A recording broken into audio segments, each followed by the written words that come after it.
하나님의 말씀 신명기 30장 15절부터 20절 마지막 절까지 보겠습니다. 신명기 30장 15절로 20절 말씀입니다.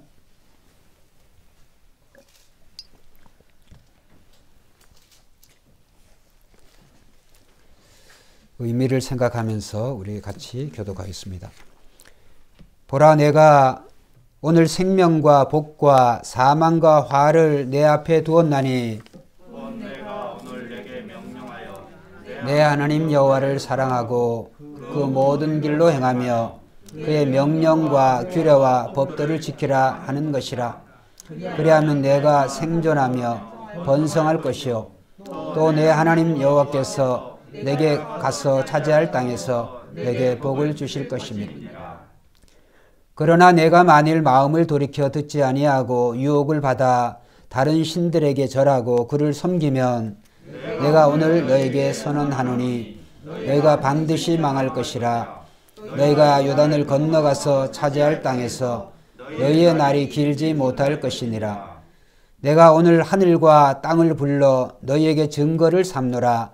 내가 생명과 사망과 복과 저주를 내 앞에 두었은즉 너와 내 자손이 살기 위하여 생명을 택하고 내 하나님 여호와를 사랑하고 그의 말씀을 청종하며 또 그를 의지하라. 그는 내 생명이시요 내 장수이시니 여호와께서 내 조상 아브라함과 이삭과 야곱에게 주리라고 맹세하신 땅에 내가 거주하리라. 아멘. 오늘 저는 이 본문의 내용을 중심으로 해서 최고를 선택하라, 최고를 선택하라라고 하는 그런 주제로 말씀을 드리려고 합니다. 사람이 살아가는 일생 동안에 여러 가지 많은 선택들을 합니다. 어떤 선택을 우리가 할 때 좋기도 하지만 어떤 선택을 할 때 또 그런 고생을 많이 하는 것을 경험합니다.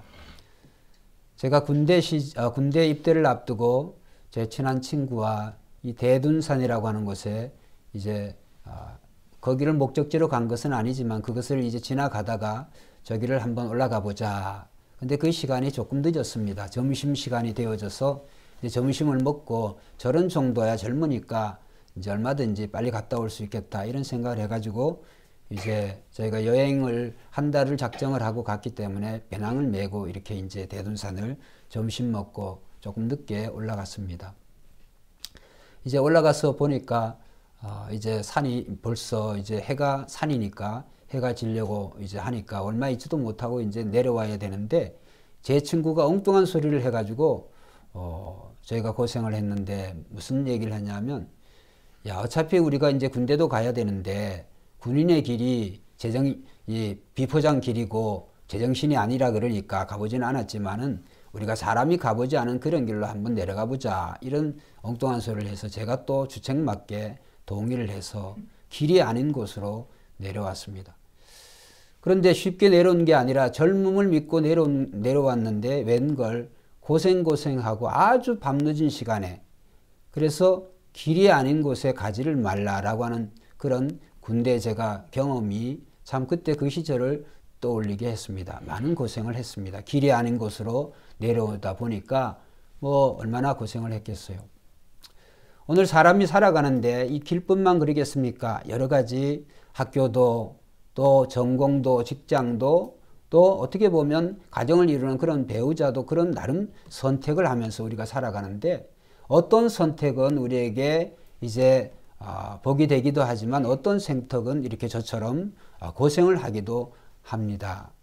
그런데 오늘 이 하나님 말씀에 최고의 선택을 하라라고 하는 그런 주제로 말씀을 드리는데 이러한 세상을 살아가는데 여러 선택 중에서도 예수를 믿으나 안 믿으나 하는 그런 선택에 대해서 말씀하는 것이 아니고 오늘 이 신명기의 말씀은 이 모세라고 하는 사람이 그의 나이 이제 120세 곧 오늘 내일 이제 하나님의 부르심을 앞두고 그가 죽기 전에 이 가나안 땅을 앞두고 이 가나안 땅에 이제 들어가기 전에 이스라엘 민족 2세대에게 들려준 핵심적인 말씀이라고 할 수가 있습니다.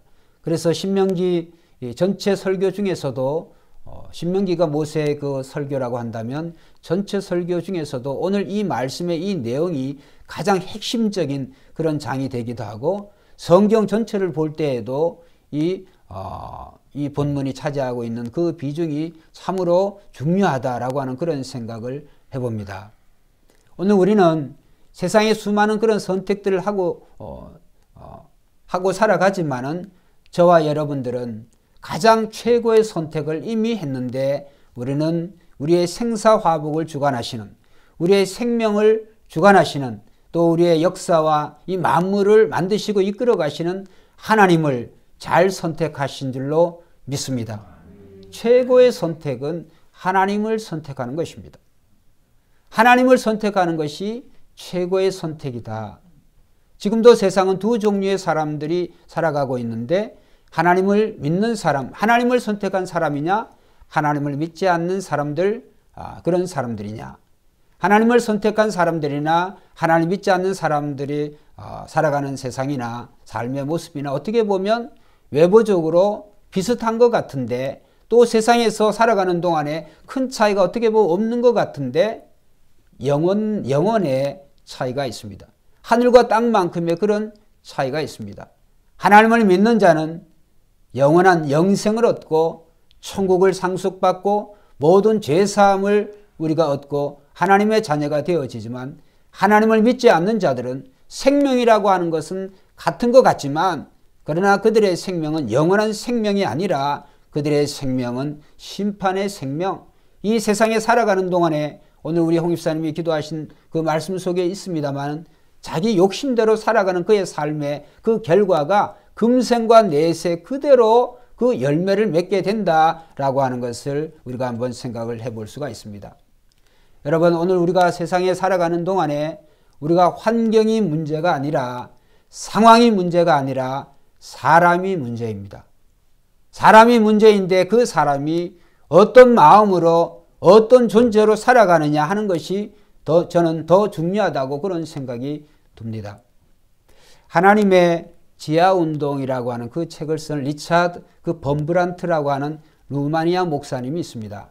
세계 2차 대전에 이제 루마니아가 공산화가 되어지면서 이 목사님도 감옥에 이제 끌려갔는데 그 감옥에서 살아남은 사람이 거의 없습니다. 그러한 곳에서 이제 이 범브란트 목사님이 그의 이제 일기와 같은 그런 글들을 이제 하나하나 그의 삶을 뒤돌아보면서 이제 글을 썼습니다. 감옥의 상황이 정말 처참하고 열악한 상황 속에서 이 목사님도 중병이 들었습니다. 그래서 목사님께서 이제 자기에게 할당된 그 음식을 다 먹지 아니하고 자기에게 주어진 그것을 이제 빵을 어느 시점부터 나누어 주기 시작했습니다.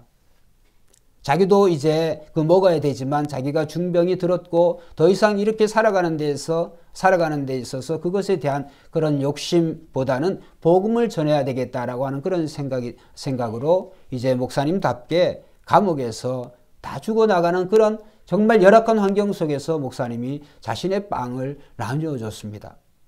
사람들이 목사님이 증거하는 그 복음과 함께 그 빵은 결국에 그 감옥에서 정말 자기들에게 중요한 생명이었지만 빵을 나누어주는 그 목사님의 모습을 보고 그 감옥이 그 사랑과 소망의 그런 환경으로 이제 바뀌어져 가고 있었습니다. 그런데 어느 날 그 죄수 중에 한 가족으로부터 이제 설탕 한 봉지가 소포로 이제 전달이 되어졌습니다. 감옥이지만 저와 여러분들은 설탕이 흔하니까 그것에 대한 가치가 그렇게 없겠습니다만 그러나 감옥이라고 하는 그런 환경, 2차 대전에 그런 열악한 환경을 생각을 해보면 그 설탕의 그 가치가 아주 굉장한 것이죠.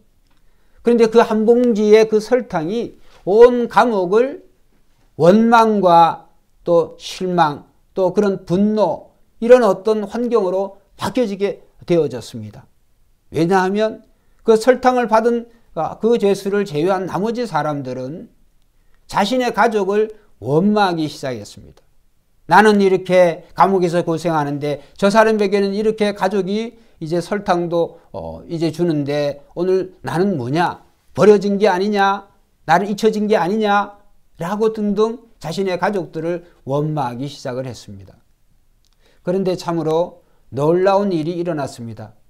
설탕을 받은 사람도 이제 그 몸이 건강이 좋지 않은데 이제 감옥의 환경이 그러하니까 그 사람이 설탕을 먹는 것이 아니라 자신의 설탕을 내가 이 설탕을 나보다 더 아픈 사람들을 위해서 나는 먹지 않고 주겠습니다. 이렇게 얘기를 했습니다. 그분의 정말 어떻게 보면 그 헌신적인 그런 마음, 사랑의 그런 마음이 이 범브란트 목사님으로부터 시작해서 이 죄수의 그 따뜻한 그 마음을 통하여서 이제 감옥이 점차 변화되기 시작했습니다. 왜냐고요? 죄수는 결국 그 설탕을 먹지 않고 자신보다 더 아픈 환자들을 위해서 또 필요한 그런 죄수를 위해서 남겨두고 그가 죽었습니다. 근데 설탕이 없어지기는커녕 하나도 없어지지 않고 그 사람이 죽었는데도 불구하고 그 설탕이 거의 마지막까지 그 죄수들이 다 죽어나는 그 시간까지 그 설탕이 먹지 않고 그대로 남아있었다 그래요. 왜 그랬을까요? 한 사람 한 사람이 그 설탕이 필요한 사람들이 있었을 때인데도 불구하고 그 사람들이 자기보다 다른 사람을 더 생각하는 그런 마음이 있었기 때문에 결국은 감옥이 아니라 그것이 하나님의 복음으로 변화된 사람들의 그러한 공동체가 되어졌습니다. 그래서 리차드 범브란트 목사님이 하나님의 지하운동이라고 하는 그런 제목으로 글을 나중에 쓰게 된 것이죠. 여러분, 우리는 오늘 이 감옥이라고 환경, 모든 사람들이 죽음을 앞두고 있는 그런 환경 속에서 살아간다고 하는 것과 오늘 우리가 감옥은 아니지만 죽음이라고 하는 동일한 문제 속에서 우리가 살아가고 있다고 하는 면에서는 같습니다. 환경과 상황과 여건은 조금씩 다를지는 모르지만은 오늘 우리는 어떤 마음으로 어떤 존재로 살아가고 있는가라고 하는 내용에 대해서 우리가 한번 생각해 볼 수가 있습니다. 여러분, 오늘 우리는 하나님을 믿는 사람으로서 오늘 어떤 상황, 어떤 환경 속에 있더라도 하나님을 믿는 사람답게 하나님의 자녀로서 바로 살아가야 될 줄로 믿습니다.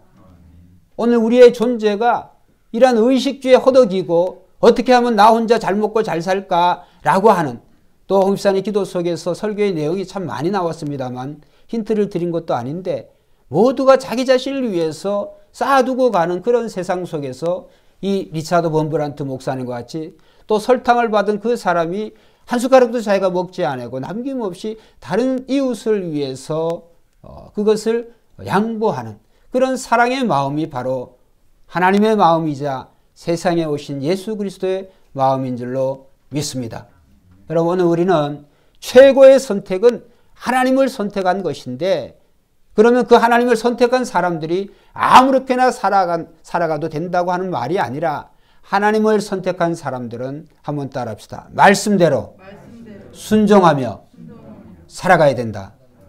하나님을 선택한 사람들은 하나님의 말씀대로 살아가야 된다는 거예요. 하나님의 말씀대로 살아간다고 하는 말이 무슨 말이냐? 결국에 하나님을 선택한 사람들의 그러한 삶의 모습이라는 거예요. 여러분, 오늘 우리는 하나님과 하나님의 말씀을 분리하면 안 돼요. 하나님 자신과 하나님의 말씀, 그 말씀은 분리되어지지가 않습니다. 그래서 우리는 영이신 그 하나님, 인간이 아닌 그 하나님을 섬기지만은 오늘 세상에 오신 예수 그리스도를 통해서 하나님은 세상에 오신 하나님이심을 우리가 알기 때문에 오늘 우리는 하나님을 믿는 사람들은 언제나 하나님의 말씀에 순종하고 복종하고 의지하고 잘 지켜야 되는 줄로 믿습니다. 꼭 기억하세요. 하나님을 선택한 사람은 결국은 말씀을 선택한 것과 같아요. 하나님을 사랑하는 사람은 말씀을 사랑하는 사람이 되어야 돼요. 말씀을 사랑하는 사람이 곧 하나님을 사랑하는 사람이다. 누가복음 1장 37절 38절에 보면 예수님의 모친 이 마리아가 나옵니다. 오늘 이 성탄 시즌에 이 성탄절의 주인공이신 예수님, 그 예수님이 탄생되어진 데에는 그 모친 마리아가 이제 참 지대한 그런 영향을 했습니다. 어느 날 천사가 이 13살, 14살 되는 참 어떻게 보면 어린 소녀죠. 유대인으로서 이 13살, 14살 아무리 많이 잡아도 15살 미만의 이 소녀에게 나타나서 천사가 나타나가지고 이제 메시아에 대해서 구세주에 대해서 이제 수태고지 이제 너의 몸을 통하여서 이 메시아가 태어날 것이다. 깜짝 놀랐습니다. 그가 비록 약혼자가 있었지만 그 약혼자 요셉과는 이 약혼만 한 상태이지 잠자리를 한 적이 없고 결혼을 하기 전인데 어떻게 자기에게 그런 일이 있을 수가 있겠습니까? 이렇게 천사에게 말을 했습니다. 그러니까 천사가 누가복음 1장 37절에 한번 따라합시다. 대저 하나님의 모든 말씀은 능하지 못하심이 없느니라. 대저 하나님의 모든 말씀은 능하지 못함이 없느니라. 그러니까 그것을 이루지 않는 경우가 없다. 하나님의 모든 말씀은 반드시 이루어진다. 이렇게 이 천사가 말을 했어요. 근데 누가복음 1장 38절에 이 마리아의 태도가 엄청난 답변을 합니다. 주의 여종이 오니 한번 따라합시다. 말씀대로 내게 이루어지기를 원하나이다. 13살, 14살 된 이 처녀 마리아가 천사가 그 사실에 대해서 이야기했을 때 그 마리아가 바보 멍청이가 아닙니다. 유대인으로서 이제 정혼자, 결혼하지 않은 여자가 이 아이를 낳는다, 아이를 임신했는데 그거는 돌로 쳐 죽여야 되는 그런 유대인의 율법이죠. 성경의 율법이죠. 그 죽음에 대한 사실을 알고도 마리아가 그런 고백을 한 거예요. 천사가 어떻게? 대저 하나님의 모든 말씀이 능하지 못하심이 없느니라. 그러니까 이 마리아가 그 천사가 고지한 그 자신이 임신해서 낳아야 될 그 자녀가 그 아들이 메시아라고 하는 하나님의 약속의 구원의 메시아라고 하는 소식을 듣고 하나님께서 자신의 일생을 하나님이 지켜주시고 인도해 주시고 하나님이 함께 하실 것이다 라고 하는 것을 대해서 이 마리아가 확실히 믿은 것이죠. 여러분, 우리는 이 마리아와 같은 그런 믿음이 있어야 돼요.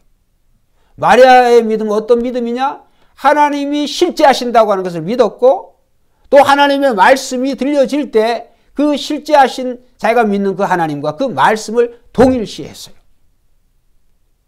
오늘 예수 믿는 사람들의 우리의 삶의 모습에 다소 우리의 신앙과 우리의 삶의 괴리감이 있습니다. 차이가 납니다. 왜냐하면 우리가 믿는 하나님과 읽혀지고 들려지는 또 우리가 알고 있는 그 하나님의 말씀을 순종하는 것과는 차이가 나기 때문에 그래요. 언제나 우리는 하나님을 사랑하고 하나님 믿는 사람들은 하나님의 말씀에 철저하게 아멘으로 순종해야 복을 받을 줄로 믿습니다. 오늘 하나님께서는 이 모세를 통하여서 이스라엘 민족에게 이제 이 설교를 하는데 이 설교를 듣는 이스라엘 민족은 출애굽 2세대예요. 이미 출애굽 1세대는 똑같은 하나님의 말씀을 하나님이 직접 나타나서 그를 죽이기도 하시고 살리시기도 하고 하나님이 친히 율법을 주시고 하나님의 명령을 하나님의 말씀을 들으면 너희가 이 적화꿀이 흐르는 약속의 땅 가나안 땅에서 너와 너의 후손들이 하늘의 궁창의 별을 이루고 잘 살게 될 것이다. 그런데 이스라엘 민족은 광야 생활하는 동안에 하나님의 말씀을 그들이 순종하지를 않았습니다. 사실 어떻게 보면 직선거리로 애굽에서 가나안까지 직선거리로 그대로 간다고 그런다면 4, 5일, 일주일이면 갈 수 있는 거리라 그래요. 근데 그들이 하나님의 말씀을 불순종하니까 하루를 1년으로 계산을 해버렸어요. 하나님께서 4일이 아니라 40일, 한 달 정도면 갈 수 있는 거리. 근데 그 40일을 40년으로, 하루를 40년으로 그렇게 하시겠다. 결국은 그 40년의 세월 동안에 하나님의 말씀을 듣고 그 약속을 들은 출애굽 1세들은 광야에서 다 죽었습니다. 하나님은 말씀대로 바로 이루시는 분이신 줄로 믿습니다. 그들이 하나님의 말씀을 들었다고 한다면 40일이면 한 달 열흘이면 갈 수 있는 그 길이었는데도 불구하고 그들이 불순종했기 때문에 이 부모 세대는 다 죽었단 말이죠. 이제 요단강을 목전에 두고 똑같은 출애굽 2세대에게 인구도 비슷했습니다. 그들에게 하나님께 똑같이 말씀하시는 거예요. 하나님의 말씀을 너희들이 잘 지키고 나의 말을 너희들이 잘 지키면 하나님께서 복을 주겠다. 그래서 오늘 본문의 말씀을 하면 생명과 복, 화와 저주를 너희 앞에 두노니 너는 생명을 택하라. 할렐루야. 생명을 택하라라고 하는 것은, 생명과 복을 택하라고 하는 것은 하나님을 택하라고 하는 거예요. 하나님을 택하라고 하는 것은 하나님의 말씀에 순종하라고 하는 거예요. 자, 우리가 예수님 말씀이 기억이 납니다. 어느 부자 청년이 예수님에게 와서 예수님 어떻게 하면 영생을 얻을 수가 있습니까? 그러니까 예수님께서 그 청년에게 하나님의 계명을 말씀했습니다. 그러니까 청년이 내가 어릴 때부터 이 계명을 다 지켰다고 그랬습니다. 예수님 뭐라 그랬습니까? 청년아, 네가 가지고 있는 모든 것을 다 팔아 가난한 자들에게 다 나눠주고 나를 따라오라. 청년이 근심하며 돌아갔다고 그랬습니다. 예수님께서 거기에 핵심적인 말씀을 하셨습니다. 청년에게 물었습니다. 율법은 뭐라고 했느냐? 내 마음을 다하고 목숨을 다하고 뜻을 다하여 주 너의 하나님을 사랑하라 하신 것이 이와 같이 내 이웃을 내 몸같이 사랑하라 하신 것이니이다. 예수님께서 이 재물에 대한 얘기가 나니까 부자가 대답은 그럴듯하게 했지만 그 대답의 내용대로 그가 살아가지 못하고 있다고 하는 것을 깨닫게 해준 것이죠. 그렇습니다. 하나님을 믿는다고 하는 것, 하나님을 사랑한다고 하는 것은 결국 그 마음만 되어지는 것이 아니라 마음과 뜻과 힘을 다해서 하나님을 사랑하는 것은 오늘 그의 삶의 모습으로 드러나야 되는 거예요. 오늘 본문의 말씀을 통하여서 생명과 복이 뭐냐? 오늘 우리의 정의가 안 믿는 사람들의 생명과 복, 예수 믿는 사람들의 생명과 복에 대한 개념이 달라야 됩니다. 여러분, 생명이라고 하는 그 단어는 같지만 그 생명이 같은 생명을 뜻한다고 한다면 구태여 뭐하러 우리가 하나님을 믿을 이유가 없는 것이죠.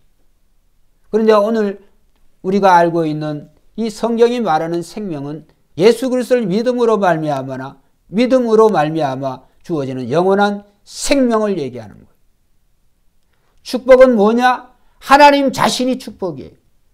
결국은 하나님과 하나님이 주시는 그 복이 분리되어 있지를 않습니다. 오늘 우리는 하나님의 말씀과 하나님 자신을 분리하면서 살아가기 때문에 우리의 신앙과 믿음이 자라나지를 않습니다. 우리가 믿는 하나님을 오늘 우리가 알고 있는 그 하나님의 말씀에 순종할 때 말씀이 우리에게 축복으로 우리의 열매를 맺게 하실 줄로 믿습니다. 말씀이 열매를 맺게 해요. 근데 우리는 그 말씀에 대한 사랑과 그 존경, 감사, 그것을 철저하게 지키겠다고 하는 그런 의지와 순종이, 충성이 부족해요. 생명과 복에 대한 개념이 뭐냐? 오늘 본문의 말씀 속에서 자 16절에 한번 보겠습니다. 16절에 하나님께서 16절에 생명이 뭐냐? 자 한번 읽어봅시다. 시작. 곧 내가 오늘 내게 명령하여 내 하나님 여호와를 사랑하고 그 모든 길로 행하며 그의 명령과 규례와 법도를 지키라 하는 것이라. 생명이 뭡니까? 하나님을 사랑하고 그의 모든 길로 행하며 그의 명령을 지키는 것이다. 이게 생명이라. 이게 복이라는 거예요. 똑같은 말씀을 20절에 자 한번 읽어봅시다. 시작. 내 하나님 여호와를 사랑하고 그의 말씀을 어떻게 청종하며 또 그를 의지하라. 여기에 말씀 보면 똑같은 말씀이에요. 생명과 복이 뭐냐? 결국은 하나님을 사랑하는 거고 그의 말씀을 청종하는 거. 그의 말씀을 청종한다고 하는 것은 그의 말씀을 지킨다라고 하는 거예요. 말씀을 잘 듣는다고 하는 것은 말씀을 지킨다와 지키는 것과 똑같아요. 분리되어 있지를 않습니다. 우리 말씀을 듣기는 많이 듣지만 그 말씀을 지키지를 않습니다. 그러나 오늘 믿음의 선조들은 그 말씀을 들은 바대로 그 말씀을 그대로 순종했어요. 마리아의 믿음도 대단하지만은 믿음의 선조, 믿음의 조상 아브라함의 믿음도 참 대단하지요. 오늘 하나님께서 아브라함에게 나타나셔가지고 아브라함아, 내가 너를 축복하여 줄 테니까 내가 내게 지시하는 땅으로 가라. 어디로 가야 되겠습니까? 하나님이 안 가르쳐 주셨어요. 그냥 내게 지시하는 땅으로 가라 이렇게 말씀해 주셨고 그것이 어딘지 없어요. 그러면서 하나님께서 내 본토 친척 아비 집을 떠나라. 사람이 평생에 살아온 그 고향을 어떻게 떠나겠습니까? 목적지도 모르는데 그래서 히브리서 성경에 보면 아브라함은 한번 따라합시다. 갈 바를 알지 못하고 떠났다. 대단한 믿음이죠. 어디로 목적지도 없는데 가라 그러니까 간 거예요. 하나님과 하나님의 말씀을 분리하지를 않았습니다. 오늘 이 하나님 말씀을 통하여서 우리는 수많은 하나님의 말씀이 이 성경에서 주옥과 같은 하나님의 말씀이 우리에게 들려지는데 그 말씀을 순종하지를 않습니다. 지키지를 않습니다. 하나님 말씀을 의지한다라고 하는 말씀, 의지한다라고 하는 그 단어는 어떤 뜻이 있냐면 충성한다 하는 거예요. 충성하는 거예요. 하나님 말씀 청종한다라고 하는 또 어떤 뜻이 있냐면은 붙어 있다라고 해요. 딱 붙어 있다고 하는 거예요. 하나님의 말씀에 오늘 우리는 붙어 있어야 돼요. 하나님의 말씀이 오늘 우리가 따로 떼어져서는 안 믿는 사람들의 삶에 살아가는 모습과 같은 거예요. 그렇기 때문에 오늘 최고의 선택은 하나님을 선택하는 것이고 또 최고의 선택을 한 사람들은 하나님의 말씀대로 순종하며 살아가는 사람들이 지키며 살아가는 사람들이 오늘 하나님을 선택한 사람들의 삶의 바른 모습이다 이렇게 생각할 수가 있습니다. 여러분 하나님께서 인류의 시조 아담과 하와에게 이제 동산 과일의 여러 열매를 먹을 수 있지만 선악과는 먹지 말라. 그것을 먹는 날에는 정령 죽으리라. 그렇게 했습니다. 이제 죽는다고 하는 그 표현 이외에 이 동산, 이 에덴 동산에는 축복의 그런 많은 그런 과일들이 그런 실과들이 많이 있는데 하필이면 아담과 하와가 먹지 말라고 한 그것만 골라서 먹었어요. 이렇게 하나님이 이렇게 하면 내가 복을 주시겠다 그런다고 하면 순종만 하면 되어지는데 아담과 하와는 순종하지 않았어요. 결국에 그 불순종으로 그들 부부뿐만이 아니라 그들 부부 속에서 나온 모든 인류가 다 불순종하는 그런 본성을 가지고 살아가게 되어졌어요. 그런데 보세요. 여러분 우리가 살기 위해서 생명을 택하지 죽기 위해서 그 말씀을 순종하지를 않습니다. 에덴 동산에서 하나님께서는 이 아담 부부에게 이제 순종하면 복을 주겠다 그러지만 그들은 불순종했습니다. 하나님께서 복을 주시겠다고 하는 것은 하나님께서 그들과 영원히 함께 하시겠다라고 하는 그런 말씀이기도 해요. 그런데 둘째 아담인 예수님은 달랐습니다. 둘째 아담인 예수님은 동산은 동산인데 그런 정말 에덴 동산과 같은 그런 동산이 아니라 정말 괴로움의 동산, 정말 그 밤이 지나가면은 자신이 죽어야 되는 그런 밤을 지내는 겟세마네 동산에서 나무는 나무인데 십자가라고 하는 나무. 하나님께서 예수님에게 요구하신 것은 그 십자가에서 네가 달려라, 네가 죽어라, 네가 죽어라라고 하는 그런 내용이에요.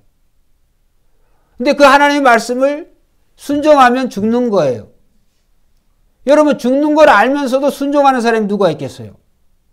근데 예수님은 달랐습니다. 예수님은 자기가 그 나무의 열매는 결국은 이 십자가의 나무의 열매는 자신의 죽음인데 그 열매를 죽음인 줄 알고도 그 죽음의 잔을 맞았어요. 왜 그랬을까요? 예수님에게서 이 첫째 아담 부부의 그 불순종을 예수님이 끊으셔야 했기 때문에 그 죽음의 저주를 둘째 아담인 예수 그리스도가 정말 감당하기 힘든 그런 말씀이었지만 그 말씀에 순종을 하셨어요. 그가 죽어가면서 저 같으면 아버지라고 하나님이라고 이렇게 부를 수가 있겠는가? 나보고 죽으라 그러는 아버지에게. 그런데 예수님은 죽어가는 순간에도 나의 하나님 어찌하여 나를 버리셨나이까? 이렇게 외쳤습니다. 여러분, 예수님의 순종을 인해서 예수님의 그 순종의 열매를 저와 여러분들이 지금까지 잘 먹고 있는 줄로 믿습니다. 여러분, 한 사람은 첫째 아담은 순종하면 복을 주실 것이다. 그런데도 순종하지 않았고, 둘째 아담은 순종하면 죽는다. 그런데도 순종하셨어요. 한 사람은 첫째 아담은 인류가 살아가는 모습이고, 둘째 아담은 예수님의 모습은 예수님을 선택하고 하나님을 선택한 저와 여러분들이 살아가야 될 삶의 모습인 줄로 믿습니다. 여러분, 오늘 우리는 누가 죽기 위해서 순종하는 사람이 없습니다. 그런데 우리는 나 자신이 죽어야 우리 안에 그리스도가 살아나십니다. 내 뜻이 죽어야 하나님의 뜻이 오늘 저와 여러분을 통해서 우리의 삶이 풍성해지는 줄로 믿습니다. 설교의 시작에 제가 이 리차드 본브란트 목사님의 그런 말씀을 드렸습니다. 어떻게 보면 우리가 살아가는 이 세상이 어떻게 감옥과 같은 그런 곳인지도 모릅니다. 사람들이 다 죽어가는, 물론 죽어가는 모습과 그런 시간과 이런 것들이 좀 다르지만은 본브란트 목사님이 갇혔던 그런 감옥의 상황보다 먹을 거, 입을 거 이런 것은 좀 더 풍성한지는 모르지만 모두가 죽음이라고 하는 그러한 종착지를 향해서 가고 있는 그런 면에서는 모두가 같다, 이런 생각이 듭니다. 그런데 사람이 사람 되면 그런 환경과 여건을 초월해서 죽어가는 그런 상황 속에서도 오늘 우리는 예수님의 모습을, 예수님의 선한 삶을 우리는 나타내야 되는 줄로 믿습니다. 여러분, 오늘 우리는 상황과 환경이 문제가 아니라 그 속에 내가 어떤 존재로 살아가느냐가 중요해요. 모두가 다 자기의 욕심을 따라 그렇게 살아가고 있지만 오늘은 설탕을 나누어준 그 죄수처럼 자기도 필요하지만은 맛도 보지 않았지만은 자기보다 더 아픈 사람들, 더 필요한 사람을 위해서 그 설탕을 남겨주고 죽은 그 사람, 그런 희생이 필요해요. 그 희생은 어디서 왔을까요? 본브란트 목사님이 증거해준 복음에서 왔어요. 복음은 하나님의 두나미스, 하나님의 능력이라고 그랬어요. 오늘 저와 여러분들은 믿는 자는 하나님의 복음으로 말미암아 살아가야 되는 줄로 믿습니다. 복음으로 살아가야 돼요. 복음으로 살아간다고 하는 것은 하나님의 말씀대로 살아가는 거예요. 하나님의 말씀대로 살아간다고 하는 것은 그 말씀을 내 삶의 생명으로 여기고 그 말씀을 지키고 순종하며 의지하는 것이에요. 여러분, 오늘 우리는 최고의 선택을 한 사람들로서 오늘 이 세상을 살아가고 있습니다. 여러분, 우리가 아무리 많이 먹어도 또 아무리 그러한 많은 것들을 좋은 것들이라고 하는 것들을 취해도 그것이 영생을 보장해 주지는 않습니다. 저는 누구를 그렇게 탓하고 싶은 그런 생각은 없습니다만 이 불경기에도 무슨 그렇게 고가의 그런 값비싼 그런 고가의 그런 어떤 뭐라 그럴까요? 저에게는 액세서리, 여러분 액세서리가 물론 우리 여성분들에게 또 남자들에게도 그게 중요한지 모르겠습니다만은 그게 사람이 죽고 살고 하는 그런 게 아니라고 해요. 이 코로나의 이 정말 어려운 이런 시대에 뭐 세일 조금 한다 그러니까 그거 살라고 그냥 그 백화점에 몇 시간씩 문 열기를 기다려가 새벽부터 와가지고 그런 모습을 보면서 참 한심스럽다. 저렇게까지 살아가야 되느냐. 명품 아니면 사람이 명품이 되는 게 중요하지 그 걸고 있는 그런 게 명품이 뭐가 중요하겠습니까? 세상이 미쳐가고 있어요. 저와 여러분들이 그리스도의 마음으로 살아가야 오늘 우리의 삶이 명품이 되어져야지. 우리가 입고 있는, 우리가 걸치고 있는, 우리가 하고 있는 액세서리가 명품이면 그 사람이 명품이 되어집니까? 아닙니다. 예수 믿는 사람은 절대로 그렇게 살아서는 안 돼요. 저와 여러분들은 범브란트 목사님과 같이, 이 마리아와 같이, 이 아브라함과 같이 정말 그들은 위대한 믿음의 선조들이었지만 그들은 하늘나라의 소망을 두고 살아간 줄로 믿습니다. 여러분, 이 막달라 마리아를 비롯해 믿음의 선조들이 다 믿음과 신앙을 따라 살아갔지, 그들이 예수 믿어서 잘 먹고 잘 살았더라, 부귀와 영화를 누렸더라, 이런 말씀이 없어요. 물론 욥과 같은 사람에게는 그 욥이 하나님을 잘 믿은 결과 그런 경제적이고 물적인 축복도 많이 주었어요. 그런데 하나님께서 그를 시험하셔서 그 모든 것을 다 가져가셨어요. 그런데도 불구하고 욥이 하나님을 저주하거나 원망하지 않으니까 욥의 모년에 하나님이 가져가신 시험의 도구로 가져가신 그것의 2배를 축복으로 주셨어요. 그런데 신기한 건요, 욥의 10명의 자식이 7명의 아들과 3명의 딸이 있는데 시험으로 어느 날 같은 시에 정말 집이 무너져서 비참하게 다 죽었지만은 하나님이 욥의 모년에 축복을 해주실 때 20명을 자식을 줘야 되는데 10명만 줬어요. 왜 그럴까요? 거기에서 우리는 깨달아야 돼요. 뭘 깨달아야 될까요? 하나님이 20명을 줄 필요가 없어요. 왜? 10명의 자식이 이미 천국에 있으니까, 그 다음에 또 10명의 자식이 세상에 있으니까 결국은 자식도 2배를 준 거예요. 왜? 10명이 하나님이 나중에 준 자식들도 결국에 천국에서 다 만나게 되니까 20명이 안 되겠어요? 우리는 하나님의 시각에서 인생을 살아가시기를 주의 이름으로 축원합니다. 하나님의 시각에서 인생을 살아가는 게 중요해요. 당장 내 손에 들려지는 대로, 내가 느껴지는 대로, 내가 원하는 대로, 여러분의 뜻대로가 하는 것이 아니라 하나님의 뜻대로. 그래서 예수님의 기도, 예수님의 모습이 참 중요한 것이죠. 내 말에 순종하면 너는 죽으리라. 죽으리라를 알면서도 예수님은 그 말씀에 순종을 했다. 왜? 예수님의 그 순종의 공로와 그 특권, 그 결과를 우리에게 주시기 위해서. 오늘 저와 여러분들이 살아가면서 하나님으로부터 혜택받고 하나님의 자녀 삼아주신 것은 모두가 예수 그리스도가 십자가의 죽으심으로 얻어진 결과인 줄로 믿습니다. 예수님의 십자가의 순종. 아무나 할 수 있는 순종이 아니었어요. 그런데 그 유일무이한 예수님의 그 순종, 인류의 역사 가운데 예수님의 순종과 같은 순종을 한 사람이 없어요. 앞으로도 마찬가지예요. 유일한 단 한 분 예수 그리스도, 그 예수 그리스도의 순종이 오늘 이 인류에게 생명과 복을 약속하신 줄로 믿습니다.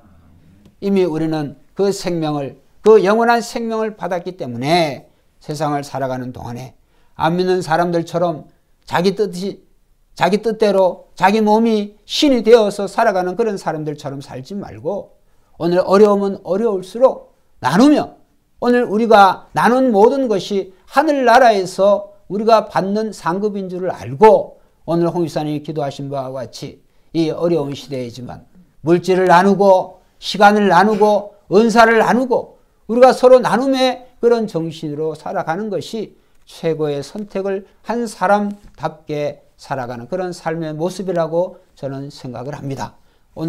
어차피 오늘 우리는 이 죽음이라고 하는 그런 관문을 통과해야 되는데, 모두가 이 범브란트 목사님과 같이 복음으로 말미암아 또 들은 그 복음의 내용대로 살아간 그 설탕을 나눈, 자기가 먹어야 될 설탕, 자기 목의 설탕이었지만 먹지 아니하고 다른 사람에게 나누어준 그 사람, 그 죄수의 모습과 같이 오늘도 우리는 정말 우리의 작은 섬김을 통하여서 세상이 그리스도의 말씀으로, 그리스도의 공동체로 이제 되어질 수 있도록 힘쓰시는 저와 여러분들 되시기를 주의 이름으로 축원드립니다.